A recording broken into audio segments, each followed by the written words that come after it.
La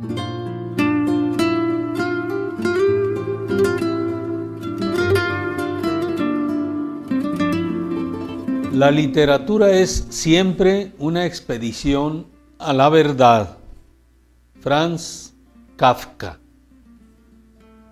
Buenas tardes, tengan todos ustedes y bienvenidos sean a su programa Lecturas, Lectores y más, del canal 10 a las 7 de la tarde, todos los lunes.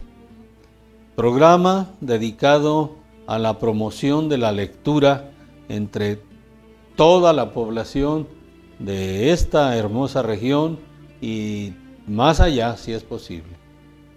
Tenemos esa tarea que nos hemos echado a cuestas, que con mucho gusto estamos desarrollando, invitando permanentemente a todos ustedes para que se aficionen y encuentren el gusto por la lectura, aquellos que todavía no descubren esa maravilla que es leer y ponerse en contacto con tantos conocimientos, con tantas emociones, con tantos lugares, con tantos conceptos que nos trae la lectura.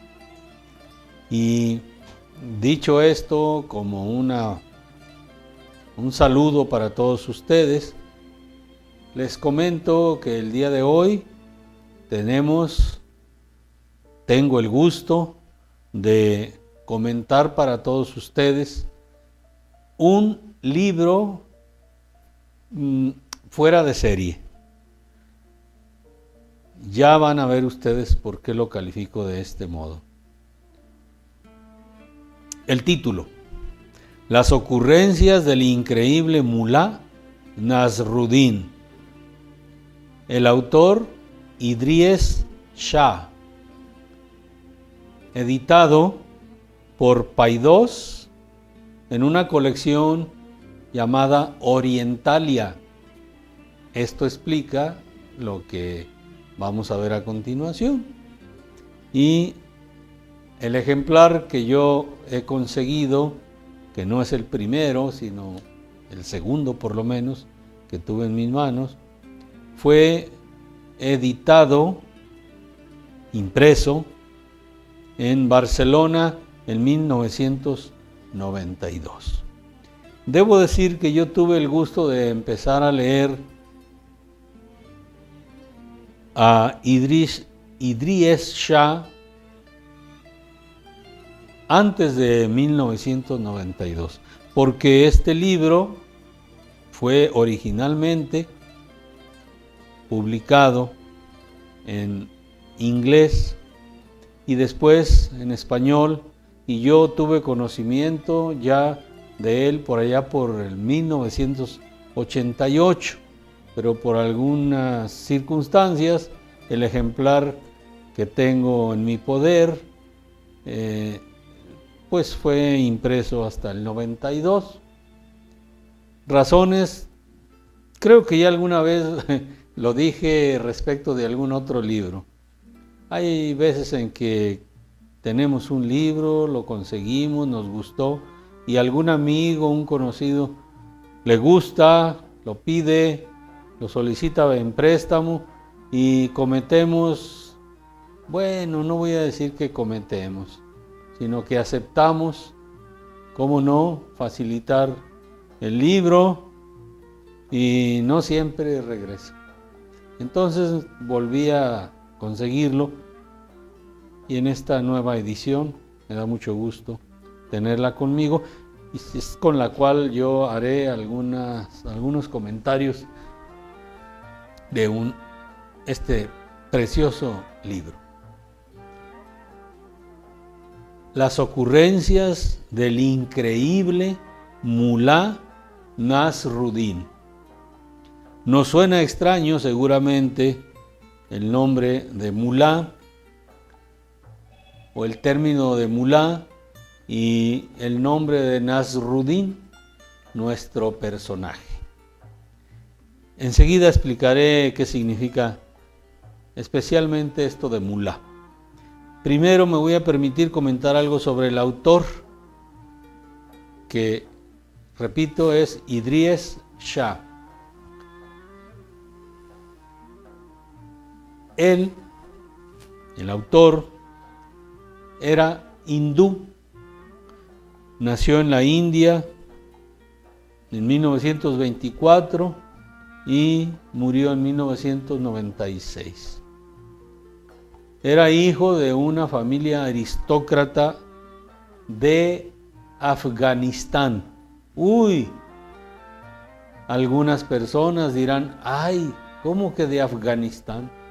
Si yo de Afganistán lo único que recuerdo y lo único que se dice de allá son cosas pues negativas, especialmente a partir de aquel evento trágico del que también se acaban de cumplir, ¿qué serán? 21 años, 22 años, cuando derribaron las Torres Gemelas, cuando culparon a un señor de nombre Bin Laden, originario también de Medio Oriente, y bueno, después se inició una guerra en contra de Afganistán, y todo lo que se decía, y quizá para muchas personas el conocimiento que hay sobre Afganistán es solamente de cosas negativas. Pues bueno, Idris Shah era originario de Afganistán, de una familia aristócrata. Y al decir aristócrata significa entonces que tuvo él desde su infancia las facilidades para dedicarse a lo que desde siempre le gustó, la literatura. De tal modo que con esa buena condición social de él, pudo dedicarse a leer y a leer, a estudiar, y finalmente se hizo escritor y maestro en tradición sufí. Vaya, qué término. Pues sí, es que estamos hablando de las culturas o la cultura de Medio Oriente, culturas árabes, a las cuales el mundo, incluyendo el mundo occidental, les debe grandes obras que todavía hoy siguen siendo muy leídas, muy contadas, y a las cuales se recurre para hacer a veces nuevas interpretaciones, yo diría refritos en películas, por ejemplo. ¿Quién no recuerda historias apasionantes cuando fuimos niños, de las 1001 noches, de Sinbad el marino, Ali Baba y los 40 funcionarios, ladrones, y muchas historias más que son originarias de allá? Lo que pasa es que han sido reinterpretadas en este mundo occidental por grandes empresas, y luego pues ni siquiera hay con frecuencia la aceptación o la referencia de que son historias venidas de países a los que se ha venido satanizando por intereses de carácter económico, geopolítico. Bueno, pero no vamos a hablar de eso. Hoy vamos nada más a mencionar que se hizo Idris Shah escritor y maestro en la tradición sufí. ¿Qué es esto? Enseguida lo comentamos. Fue líder también entre los pensadores del siglo XX, es decir, procedente del mundo árabe, del Medio Oriente, muy capaz, muy preparado, muy estudioso de tradiciones de su tierra, de la literatura de su tierra, de formas religiosas del Islam. También tuvo un desarrollo más acá, en el mundo occidental, que allá en su tierra, que nunca tampoco se separó. Bien, entonces se le considera como uno de los grandes pensadores del siglo XX. Él se dedicó a reunir, a traducir y hacer adaptación de obras literarias de su tierra, del Medio Oriente, clásicas, a la cultura occidental. Sufís o sufis. ¿Y qué es el sufismo? No es que conozcamos mucho de él. Si quisiéramos, podemos incursionar, pero basta con decir que el sufismo es algo así como que una forma de espiritualidad entre religiosa del islamismo, y que se vino desarrollando a principios o a partir del siglo VIII de nuestra era. Para esto, olvidaba comentarles que Idris Shah, nuestro autor, escribió más de 30 obras, todas muy exitosas, que están disponibles, si ustedes quieren, en los medios electrónicos. Porque al hablar, cuando ustedes vean la obra de la que vamos a comentar ahorita, seguramente les van a dar ganas de ir a buscarlo, por lo menos, allí a esa cosa que llamamos internet y que tiene tantas cosas positivas y buenas. Entonces, el sufismo es una forma de espiritualidad religiosa del Islam que se basa en desarrollar ese espíritu del ser humano, pero basado sobre todo en las emociones y en la imaginación.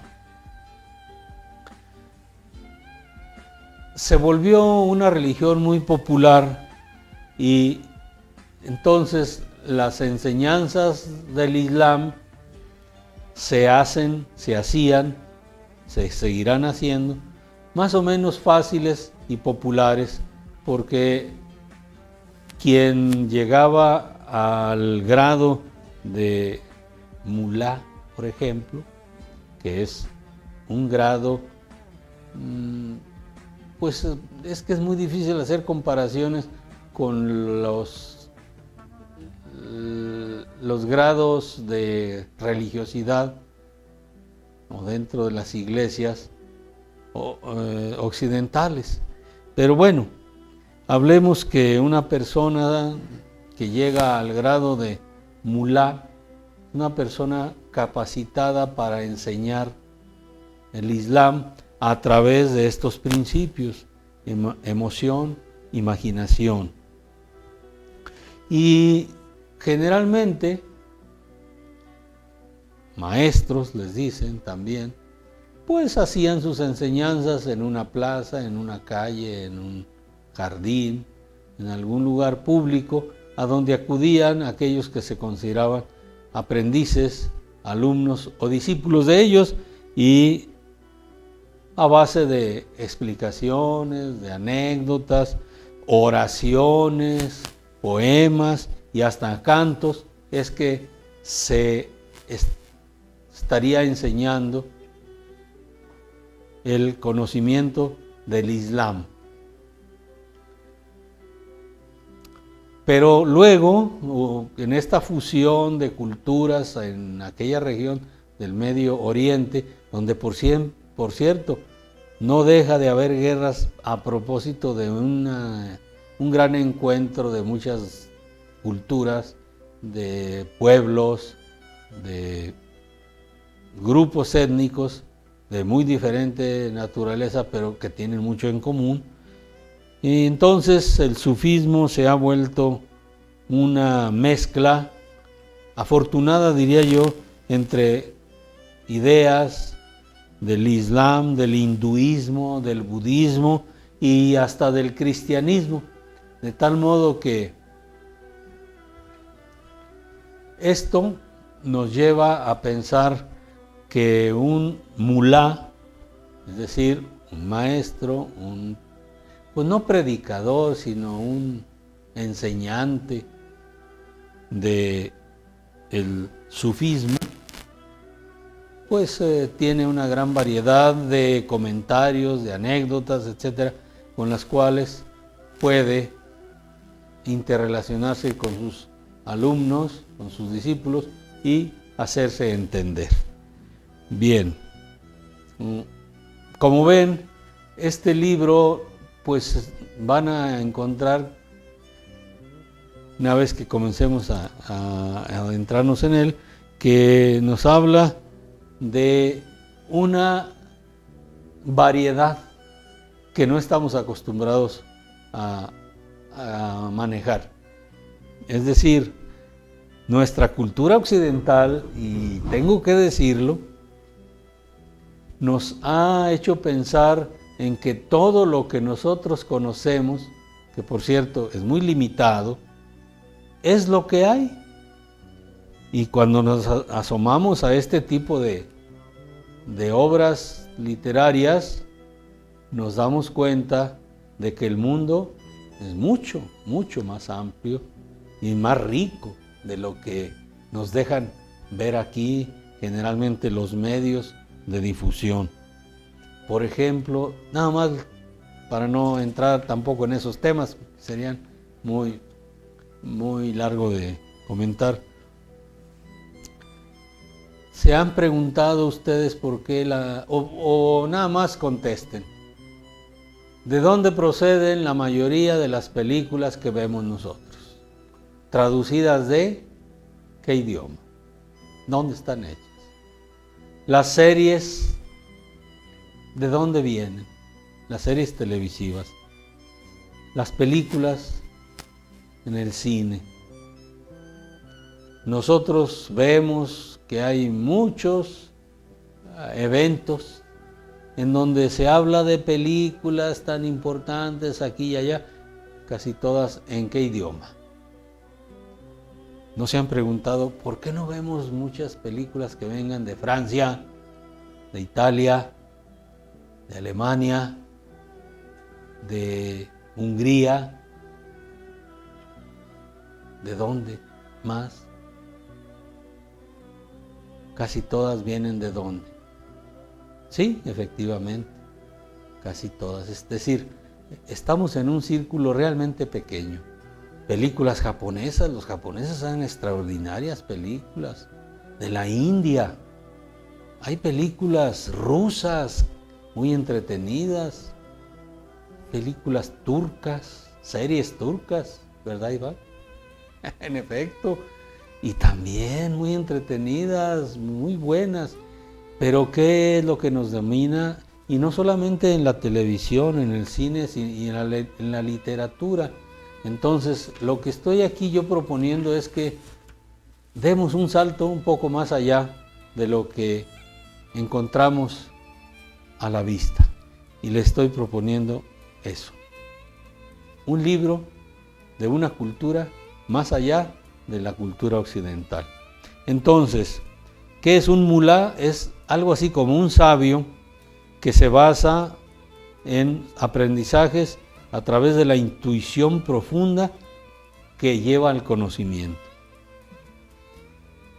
Hoy, en este libro, vamos a descubrir la personalidad de un mulá, un maestro, de Nasruddin, un personaje sabio, folclórico, despistado, pero agudo, ingenioso y a veces que parece tonto, contradictorio completamente, sorpresivo, inteligente y a veces no, pero eso sí, siempre multifacético.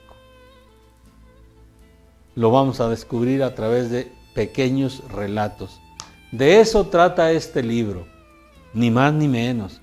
Son anécdotas,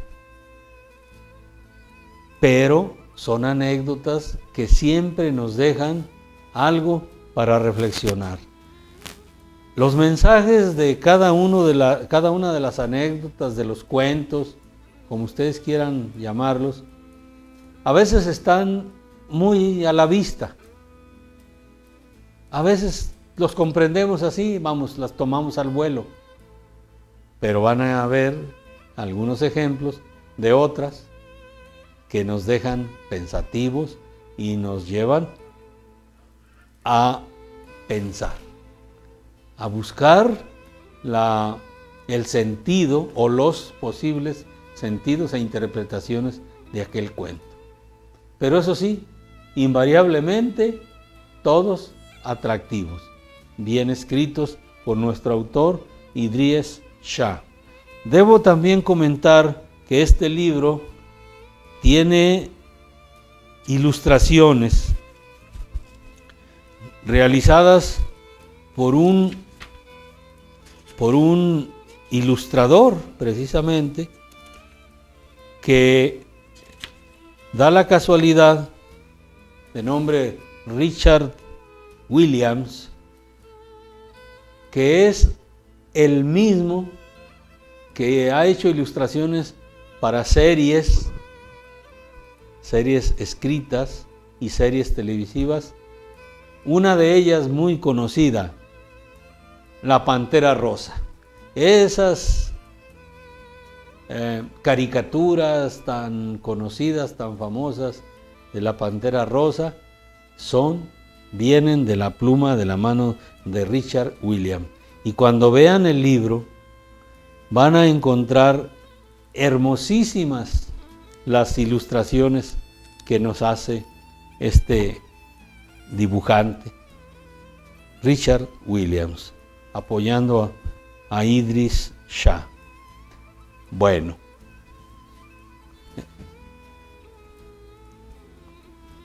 antes de leerles, porque quiero leerles varias, voy a permitirme comentarles yo 2 anécdotas que siempre traigo en la cabeza, porque tienen su gracia y tienen su interés. Al respecto, debo decir que en Medio Oriente es muy usual el medio de transporte conocido como burro.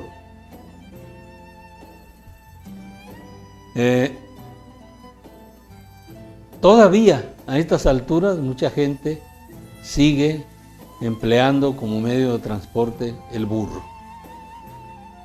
Y más en el tiempo de este mulá Nasruddin también.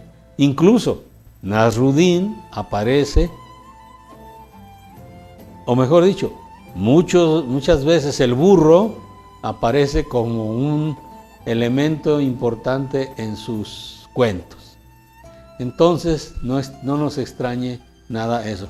Por cierto, estoy recordando que hace unos años aparecieron por ahí algunas noticias de la escasez que había de burros por allá en algunos países, creo que en Irán, no estoy seguro si en algún otro país vecino de aquella región, que había escasez y estaban preocupados por la extinción posible de burros y algo iban a hacer para salvar a esa especie animal. Y yo debo decirles, ¿y aquí cómo andamos? ¿Aquí cómo andamos? Yo cada vez escucho, porque vivo en una comunidad rural, donde todavía se conservan algunos animales, debo decirles que ya rebuznos de burros, no de los otros, pero rebuznos de los burros esos de 4 patas, ya casi no se escuchan. No quiero hablar mejor así la dejamos. Lo que sí quiero decir es que sí es preocupante. Por lo menos yo recuerdo en mi niñez y la de muchos otros que estarán por ahí pendientes, pues el burro era un animal muy cercano a nosotros. Todo mundo, todas las familias o muchas familias tenían su burro o sus burros y se utilizaban y eran pues un gran apoyo para el transporte, para el movimiento de personas y de mercancías o de aperos o de lo que ustedes quieran y gusten. Y hoy, de verdad que sí preocupa que se vean cada vez menos burros. Bueno, por último diré que hay una persona por aquí, creo que es de Moyagua, Chuy, tal vez me estás escuchando, no digo que Chuy, pero yo le tomé muy en gracia y muy en favor suyo, que una vez me comentó, te invito, por ahí tengo yo a que veas en un ranchito por ahí cerca de Moyagua, estamos rescatando burros y estamos tratando de que se reproduzcan, y es un animal muy, ¿cómo le dirían? Pues es muy fuerte, muy inteligente y es muy leal, la verdad. Entonces, Idris Shah nos habla que muy frecuentemente los burros, el burro aparece en las anécdotas de Nasruddin. Bueno, comento una. Se dice que Nasruddin, este maestro o mulá, viajaba muy frecuentemente entre una ciudad y otra. Ciudades que quedaban en diferentes países y por lo tanto tenía que pasar por la línea divisoria, por la frontera, pues, por la aduana, y que pasaba, iba y venía, y a la pasada pues tenían que revisarle, a ver, Nasruddin, ¿qué traes? No, pues, ¿qué traigo? Miren, traigo aquí mi morral con algo de comida, unos higos tal vez, pues es desértico por allá. ¿Qué traes? Pues traigo mis guaraches y una cobija, qué sé yo. Quizá un cuchillo para lo que se necesite. Pues era un maestro, un enseñante, iba y venía. El caso es que tanto iba y tanto venía que luego los agentes aduaneros empezaron a sospechar, oigan ustedes, pues ¿por qué tanto va y viene Nasruddin? ¿No será que anda traficando? ¿No será que contrabandea algo? Y empezó a correr el rumor, no, pues que Nasruddin era traficante. Y entonces cada vez que pasaba, lo revisaban cada vez con más cuidado y decían, no, pues no le encontramos nada. Hasta que en una ocasión no aguantaron la curiosidad y le dijeron a la pasada, oye Nasruddin, pues dicen que tú eres traficante, que pasas algo de contrabando y pues no pagas obviamente el impuesto correspondiente. ¿Qué llevas? No, nada. Yo voy tranquilo. A ver, y cada vez las revisiones más y más minuciosas. No, nunca le encontraban.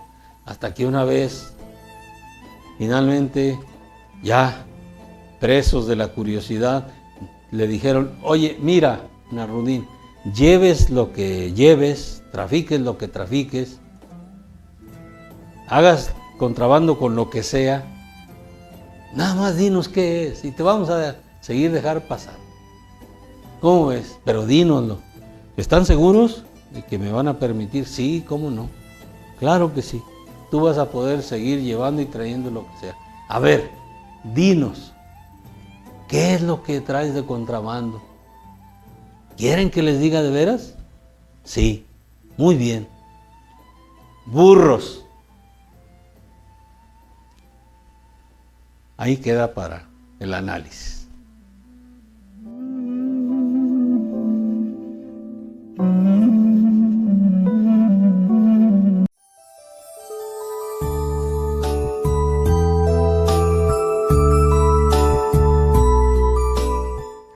La escritura es la pintura de la voz. Voltaire. Buenas tardes, bienvenidos sean todos a ustedes al programa Lecturas, Lectores y Más del Canal 10 a las 7 de la tarde todos los lunes. Este programa en el que seguimos insistiendo y no nos cansaremos de hacerlo, en la promoción de la sana costumbre de leer.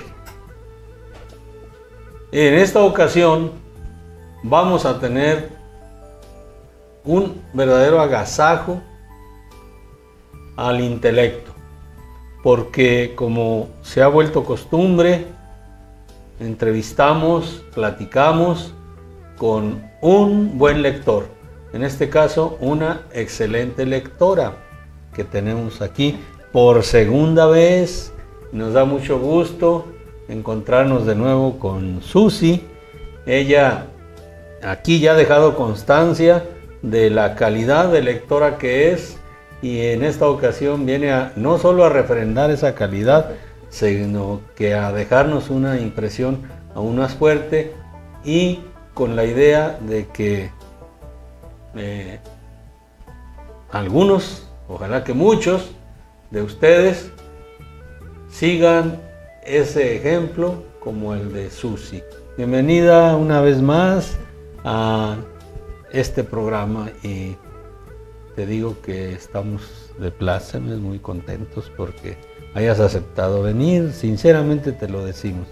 Bienvenida, y si nos haces favor, pues como en la vez pasada, preséntate por favor a quienes no tuvieron la suerte de mirarte la vez anterior. Muchas gracias. Pues primero que nada agradecerle el recibimiento tan cálido y la invitación de regresar por segunda vez al programa. Yo pues encantada de estar otra vez aquí compartiendo con ustedes. Mi nombre es Azucena, soy estudiante de la Escuela Normal de Juchipila, Zacatecas. Estoy cursando el 5º semestre actualmente.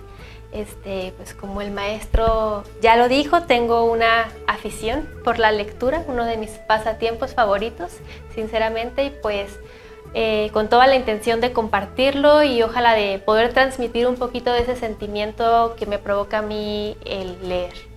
Sí, yo quiero recordar, y repito, para quienes no tuvieron la suerte, la fortuna de presenciar el programa anterior en donde Susi estuvo con nosotros, que ella nos trajo aquí un concepto y hemos estado repitiéndolo en algunos programas, de la relación que hay entre el libro y el lector, cómo sucede ese encuentro.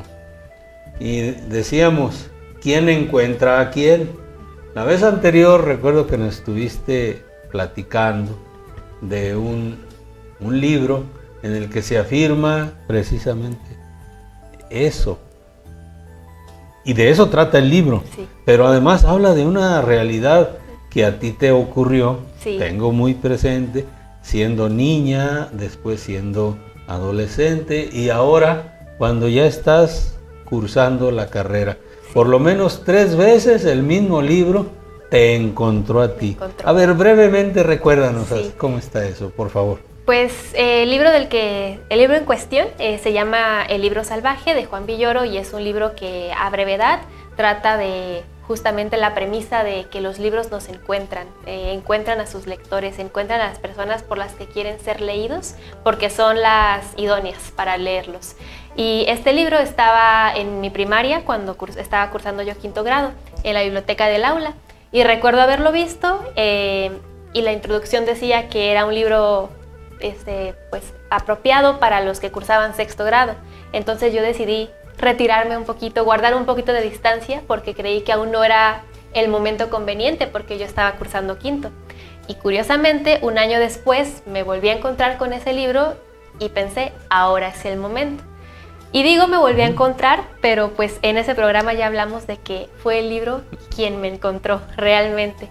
Y pues fue un parteaguas para mí como lectora, porque fue el libro que me atrapó y que me hizo querer seguir leyendo.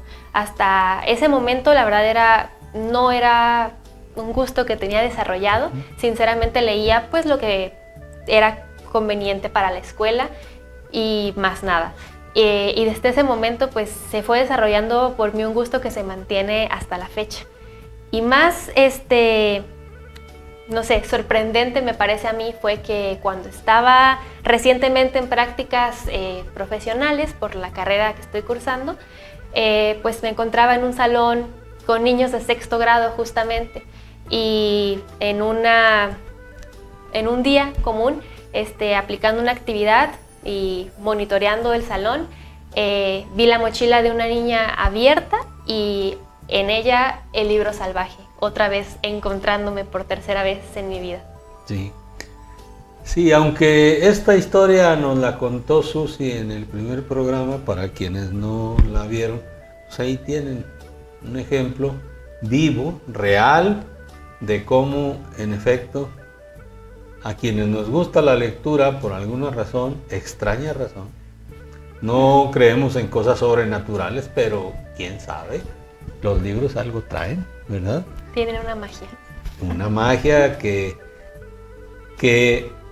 quien la descubre encuentra un mundo que quizá no se había imaginado. Por eso, nuestra insistencia, no se hagan del rogar, por ahí habrá algún libro que los ande buscando.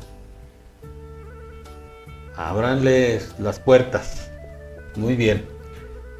Dicho esto, que es muy importante y que ojalá llegue a la conciencia de más de alguno, de alguna, de algunos, de muchos, vamos ahora a preguntarle a Susi de qué libro nos va a hablar, quién es el autor, la autora, creo, y comenzamos pues en esta dinámica de acercarnos a un libro diferente del que la vez anterior nos compartiste, por favor. Muchas gracias. Bueno, pues esta vez quisiera platicarles un poco acerca del libro que lleva por nombre El Reino del Dragón de Oro, de Isabel Allende. La editorial es de Bolsillo y fue publicado, si no me equivoco, en el año 2003.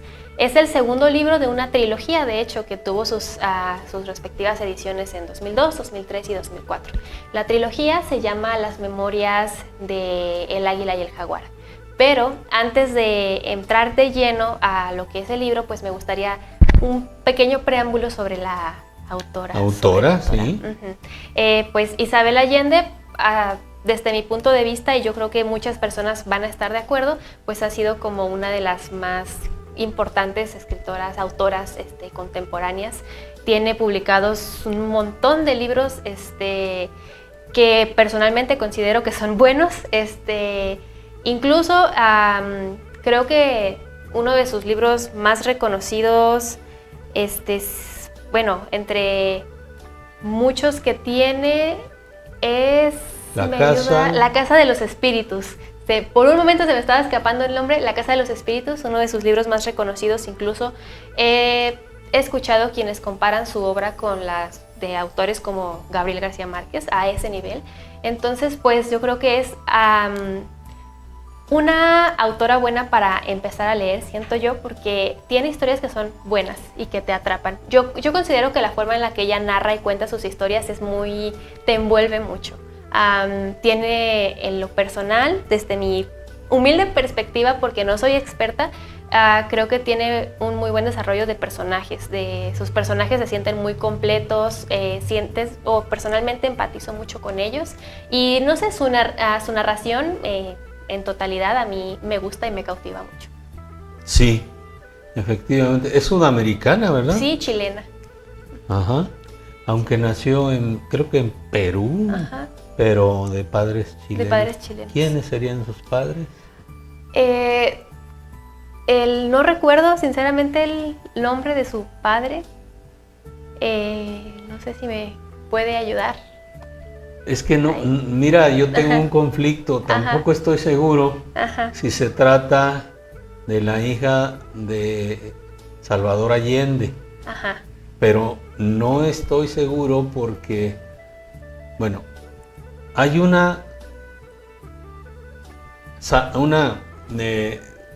será su prima, Isabel Allende, actualmente es senadora en Chile, hija del doctor Salvador Allende, aquel presidente de Chile que fue víctima de un golpe de Estado muy violento en la Casa de la Moneda.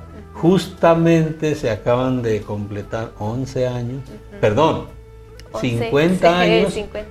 Este día 11 de septiembre. Sí. Y entre las personalidades que hablaron estuvo ella. Pero tengo entendido y tengo esa duda si se trata de la misma Isabel Allende que ha escrito estos libros. De ella sí yo leí cuando recién tuvo aquel éxito en La Casa de los Espíritus. Justo esa novela habla de la tragedia familiar de la familia de personajes involucrados en aquella situación del golpe de Estado.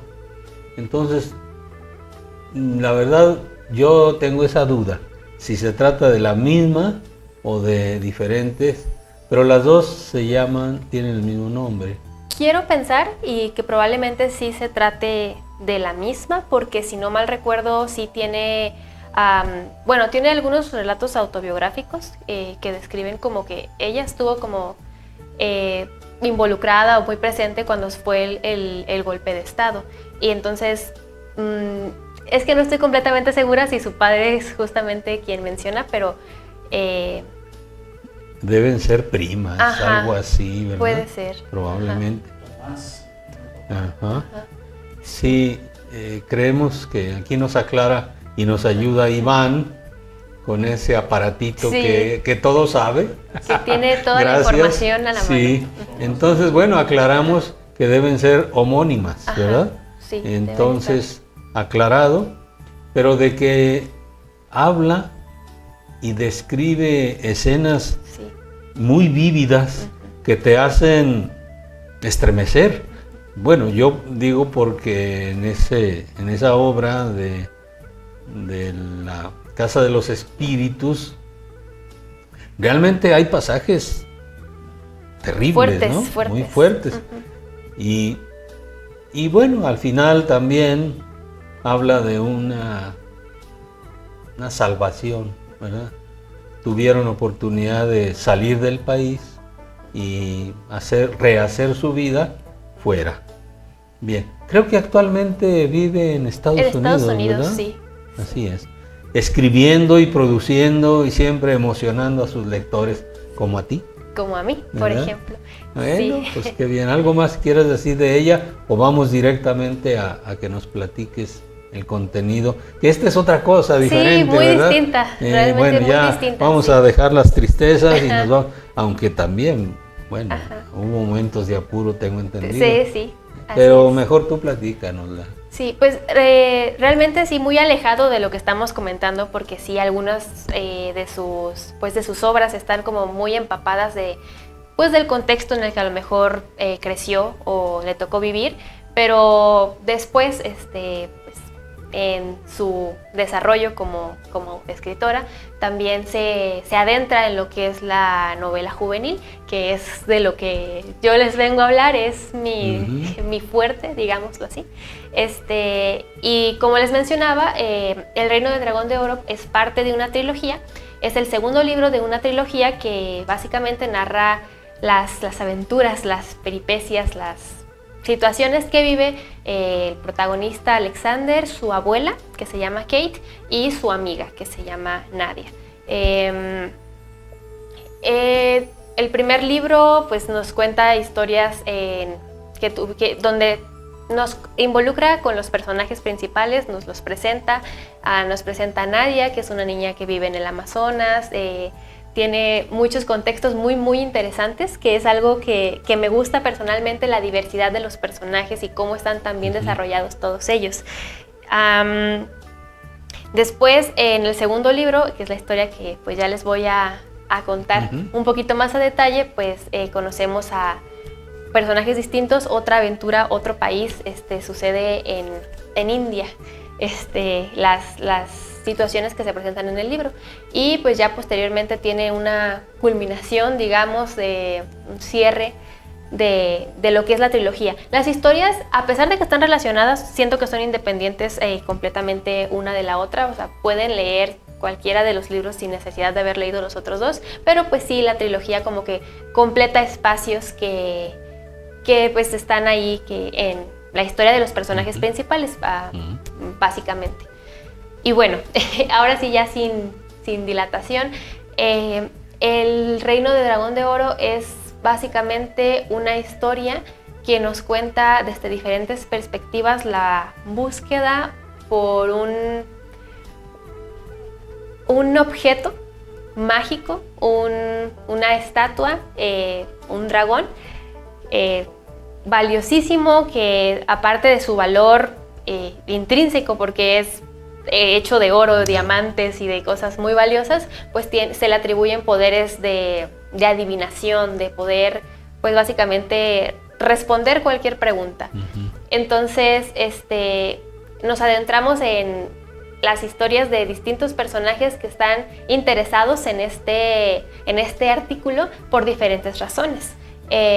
Por una parte está el príncipe de la ciudad de donde es esta mágica estatua, que él pues básicamente está en un viaje con su guía, su mentor, que le está enseñando cómo ser el próximo rey del país al que va a gobernar. Por otra parte están nuestros protagonistas de la trilogía, que ellos van a hacer una expedición porque la abuela es parte o miembro de una revista de investigación y donde hacen expediciones constantes a lugares como el Amazonas, lugares interesantes donde hay historias que contar. Y por otra parte está los intereses personales de algunos individuos maliciosos que quieren como apoderarse de este artículo por intereses personales, pues de poder y de dinero, básicamente. Así es. Y bueno, pues los primeros capítulos a mí me gusta mucho, y es algo que me gusta mucho de este libro, que he leído en 2 ocasiones, que es cómo te cuentan las diferentes perspectivas de los diferentes personajes y al final se van todos hacia el mismo punto, o sea, cómo todo se une en el mismo lugar. Que inicias como leyendo los primeros capítulos y dices historias completamente diferentes, cómo esto se va a relacionar, y al final todo se conjunta en un solo objetivo común, y todos los personajes, bueno, como que tienen su papel muy trascendental en la historia, y eso a mí me gusta mucho y me envuelve mucho. Sí. Y bueno, algo también muy emblemático para mí del libro es la parte espiritual. Como les mencionaba, el príncipe de este lugar está en un viaje, en un viaje como de aprendizaje, como de aprender a ser gobernante. Preparándose justamente para ejercer su mandato que le corresponde como heredero, ¿no? Básicamente. Y para esto En entrenamiento, justamente en entrenamiento. Y para eso pues es separarse de su familia desde los 6 años con un guía, con un maestro que lo está pues orientando en todo esto que son las artes marciales, toda la disciplina mental, espiritualidad, todo, devolverlo lo más sabio posible para prepararlo para el trono.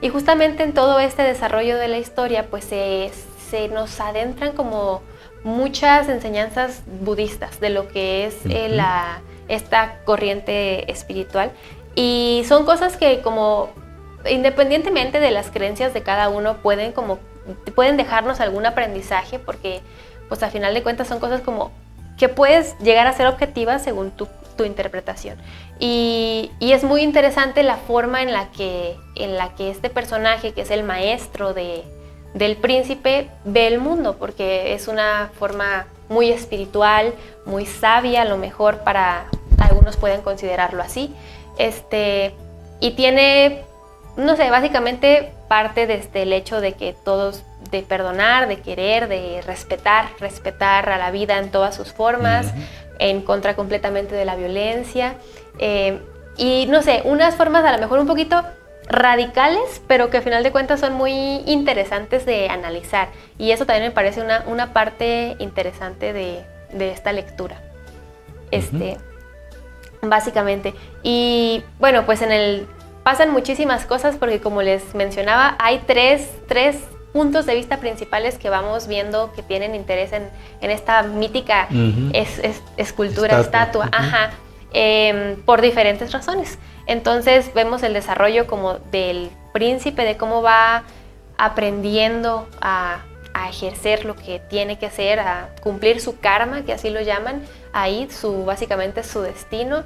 Luego vemos como el desarrollo también de Alexander, que es nuestro protagonista, que es un niño de 16 años, y su amiga Nadia y su abuela, que es exploradora y aventurera, y cómo van pasando muchas cosas que también a él lo hacen madurar y crecer y tener un desarrollo a lo largo de la historia, al igual que a su amiga y hasta a su abuela, que tiene una personalidad un poco también pues radical, como muy despreocupada, pareciese que no tiene apego hacia nada, pareciese que es de esas personas que dicen, ay, no quiere a nadie, pero en realidad no puede estar más lejos de la realidad.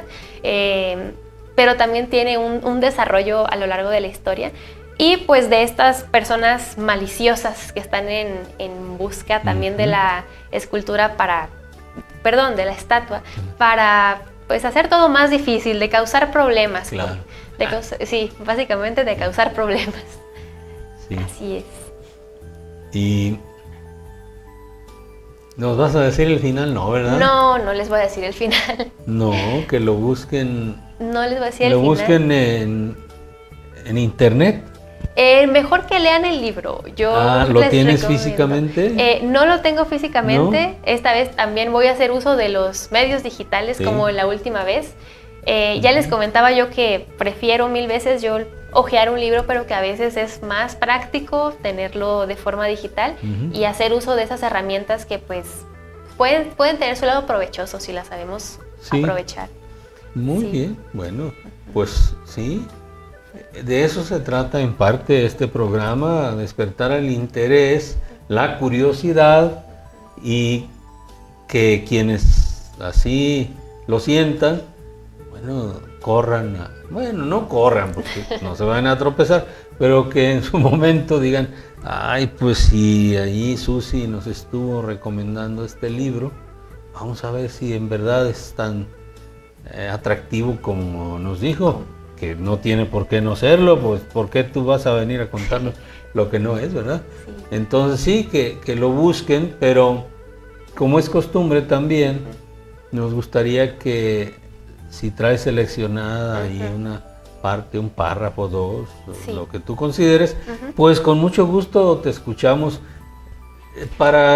También para nuestro auditorio, les decimos nuevamente, este ejercicio tiene el propósito de poner en contacto al lector y en este caso a quienes nos están mirando, viendo, escuchando, con el escritor, para que conozcan justo la manera en que utiliza el lenguaje, cómo es esa forma de explicarlo, de decirlo, que es lo que nos hace echarnos el clavado y quedarnos leyendo ya hasta terminar. Entonces, por eso se trata de una muestra del libro leído, en este caso, por Susi. Por favor. Muy bien, pues dice así. El rey pensaba que él no merecía ser el jefe espiritual de su nación, porque se sentía muy lejos de haber alcanzado el grado de preparación necesaria. Toda una vida había practicado el desprendimiento de los asuntos terrenales y las posesiones materiales.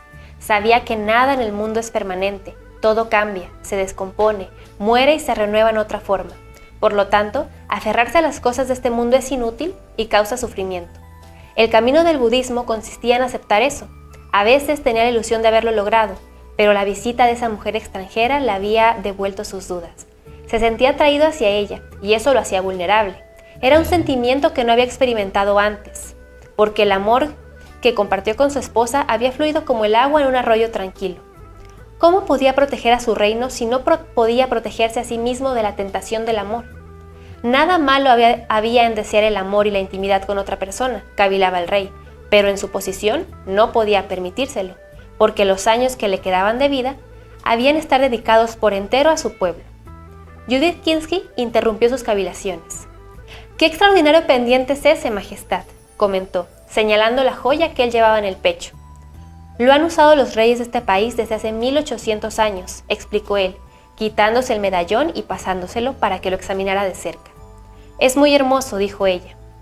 «El coral antiguo como este es muy apreciado entre nosotros porque es escaso. También se encuentra en Tibet. Su existencia indica que tal vez, millones de años atrás, las aguas del mar llegaban hasta las cumbres del Himalaya», explicó el rey. «¿Qué dice la inscripción?», preguntó ella. «Son palabras de Buda. El cambio debe ser voluntario, no impuesto». «¿Qué significa eso?».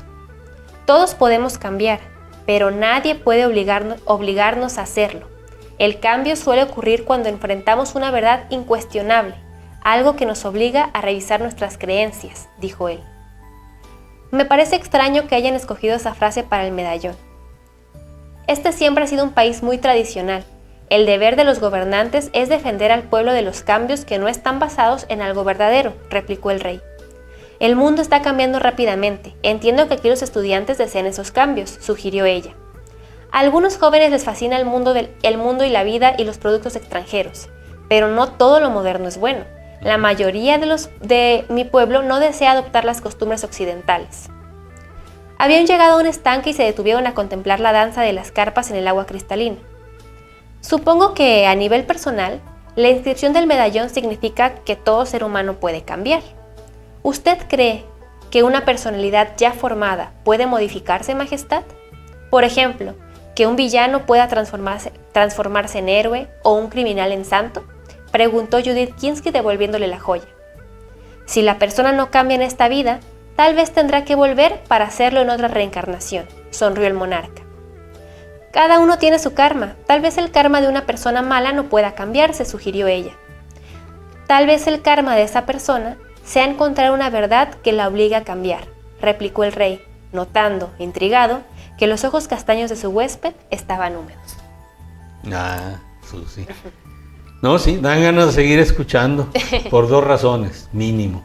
Una, pues por lo bien escrito que está y la secuencia de cada una, la hilación de cada una de las expresiones que van emitiendo los personajes, ¿no? Ese diálogo tan fluido y que se entiende perfectamente y el tema del que están tratando y el lugar, sin necesidad de explicar mucho, pues nos dice que están en la parte muy alta del mundo, allá en el Himalaya, y pues ahí hay una discusión acerca de el futuro de su pueblo, del mundo, si debe o no cambiar y en qué términos.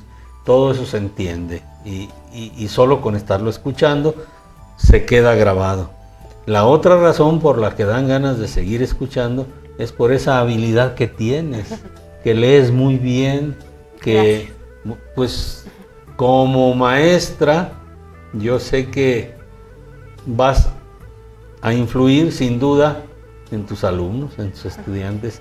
¿Para qué? Pues para que también a ellos les guste la lectura al ver lo bien que tú lo haces. Algo más que debo decir, y coincide con otros lectores que han estado aquí y nos da mucho gusto. Es notorio que la lectura va configurando una forma de expresión fluida, muy versátil, que veo en ti como lo he visto en otros jovencitos, en otras personas mayores también y hasta en algunos niños. Y eso tomémoslo en cuenta. Queremos desarrollar nuestra persona, que nuestra forma de comunicarnos con los demás mejore, que nos sintamos más libres y tengamos un amplio repertorio con el cual nosotros podamos elegir las palabras adecuadas, correctas, en el momento preciso. Leamos. Leamos porque cada palabra y cada expresión que vamos nosotros repasando, nos deja algo en el interior. Y después cuando conversamos, esas palabras fluyen de manera muy natural y nos ayuda no solo a expresarnos, sino también a conocer mundos, a adentrarnos en muchas situaciones. Entonces todo eso yo lo veo en ti, Susi, y sí, veo que sigues mejorando. Esta es la segunda, pero yo sé que en la tercera ocasión va a estar aún más rica la participación tuya. Aunque podríamos conversar de este y quizá otros libros, pero vamos a dejarlo aquí para que después, en otra oportunidad, vengas y lo hagas con mucho gusto, como nosotros te recibimos con este gusto. Muchas gracias.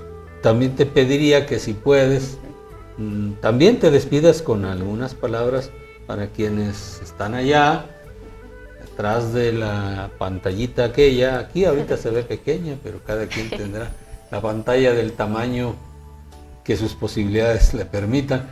Entonces, para quienes estén allá, frente a su pantalla, pues un mensaje de Susi, esta maestra que yo creo que va a ser una buena adquisición para el sistema educativo nacional dentro de ya no mucho. Ya no mucho, ya estamos más cerca de la recta final. Así es. Muchísimas gracias por esas palabras, maestro. Y bueno, yo recuerdo que en mi participación anterior tuve un mensaje muy enfocado como a padres y tutores de orientar a los niños a que desarrollen el gusto por la lectura. Pero esta vez pues yo quisiera referirme un poquito más a un público más amplio. Ya mencionábamos que el momento para iniciar a leer no es solo la niñez, es toda la vida, durante toda la vida. Es un gusto adquirido y que puede, pues ahora sí que desarrollarse en cualquier punto de nuestra vida. Se ha dicho muchas cosas, considero yo, de por qué leer, y yo creo que no están equivocadas. Ya lo mencionaba usted. Yo siento que estoy muy atrasada, muy abajo en el nivel comunicativo a lo mejor que se espera, pero sí es reconocible, o personalmente yo siento que es reconocible cuando estamos hablando con un lector, porque las habilidades comunicativas que se desarrollan pues se notan, se nota como una facilidad de expresión que se va adquiriendo y se va desarrollando precisamente con la lectura. Entonces esa es pues entre muchas una ventaja. Aparte, es un ejercicio imaginativo. Yo a veces me sorprendo porque, no sé, me dejo sorprender muy fácil por cosas como cuando te describen un panorama, un paisaje en un libro, es como verlo. Yo siempre digo, es como ver una película, pero en tu cabeza. Tu película. Sí, tu película. Tú estás creando las imágenes. Me parece a mí, sinceramente, muy impresionante cómo el hecho de estar leyendo te lleva a imaginar tantas cosas, lugares, personas, interacciones. No sé, cosas que a lo mejor pues en la cotidianidad no hubieras imaginado, no hubieras pensado. Eso también a mí me cautiva mucho, el ejercicio imaginativo que conlleva leer. Otra cosa es que pues básicamente conocer, ya sea desde las cosas de gramática y ortografía que aprendemos por leer, así que ahora sí que pues casi que involuntariamente, solo por el ejercicio de leer constantemente, pero aparte pues conocemos de otras culturas, de otras, como en el caso de este libro, corrientes, ahora sí que espirituales, de otras opiniones de los autores y de los personajes, pues que a final de cuentas son pues obra de sus creadores. No sé, yo siento que nos ayuda a ampliar mucho nuestro panorama, a desarrollar una actitud como más crítica, porque conocemos más cosas más diversas y nos adentramos como a ampliar nuestras opiniones de muchas cosas de la vida y a querer conocer más sobre otras. A lo mejor a mí, por ejemplo, el libro que hoy del que les estuve comentando, pues no me enseñó, no sé, todo lo básico por retomar el ejemplo del budismo, digamos. Por retomar el ejemplo solamente porque hay muchas otras cuestiones que podría rescatar de él. Pero sí me dio curiosidad y es un parteaguas para que yo investigue en otras fuentes y amplíe como mi conocimiento de este y de otros muchos temas. Y pues solo por enlistar algunas, yo siento que hay muchas ventajas que conlleva leer, y pues es una invitación ahora sí que abierta a todo público de que se animen a buscar o a dejarse encontrar por una lectura que les cautive y que los adentre pues ahora sí que a este mundo. Pues ya no puedo decir más ni mejor de lo que tú has expresado, de verdad. Ahí está el mensaje muy claro. Por favor, hagan caso de Susi. Déjense ahí. Dejen que el libro salvaje los atrape, que los encuentre. Ojalá que así sea. Así, no importa, un libro pequeño, sencillo, pero que sea el primer paso para que se conviertan en lectores. Y si ya lo son, pues felicidades. Y aquí los esperamos un día de estos, quienes también deseen participar en nuestro programa. Por lo pronto, el día de hoy despedimos a Susi, nuevamente agradeciéndote tu presencia y ratificando la invitación para más adelante. Y a todos ustedes, volver a agradecerles que nos estén viendo, que nos sigan. Y yo quisiera que aparte y junto con eso, cada vez tengamos más lectores para este programa o para la vida de cada uno de ustedes. Gracias por estar allí. Nos encontramos en el próximo programa.